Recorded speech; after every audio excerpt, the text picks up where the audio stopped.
NASA knew that the Columbia crew would die upon re-entry to Earth's atmosphere.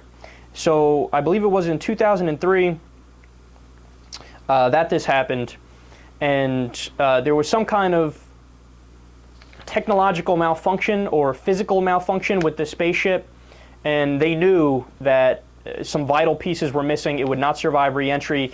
They were going to engulf into a tremendous fireball and all die, right? And that's exactly what happened. So they knew it was going to happen, and then they had this moral conundrum. They said, look, we're put in a position now. What do? Do we tell them that they're not going to make it? Do we not tell them? What makes sense? What doesn't make sense? I mean, think about that. If you had the knowledge that somebody was going to die, do you tell them? Do you not tell them?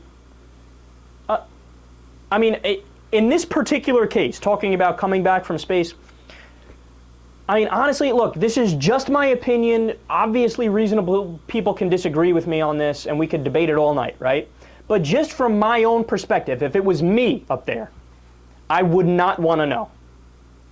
Because if you tell me that there's a 0% chance that I'm going to survive re-entry and I'm in this spaceship on my way back, and I have, whatever, 5 minutes, 10 minutes, an hour, a day, whatever it is, to contemplate my existence and what it came to, and I knew that inevitably I was going to face my mortality, I was going to be gone.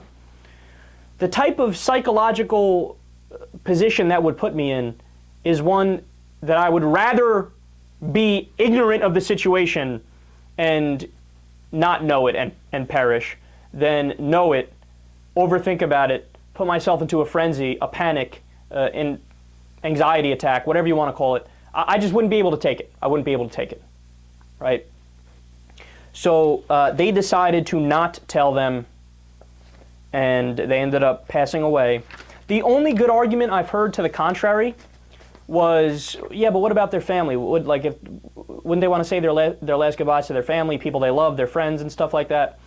And look, I mean, yeah, that's why that's a good argument. It's like, that's where it gets really mucky and it's hard to make a decision. But it's also possible, I don't know, but it's possible that maybe, you know, before they left or even on the way back when they knew something went wrong, they said their goodbyes as if to suggest, look, I might not come back. Or, I mean, if you're going to space, you already know it's a high-risk thing and you don't know how well it's going to go. So I would imagine that there were moments where, you know, they essentially said, you know, this could be the last time, da-da-da. I don't know for sure, but I'm just saying that might be the case. And again, just from my own personal perspective here, if I had a vote in the NASA room when they were discussing it, I would have voted don't tell them, because I knew I wouldn't want to know that. And apparently it was overwhelming that most people said don't tell them.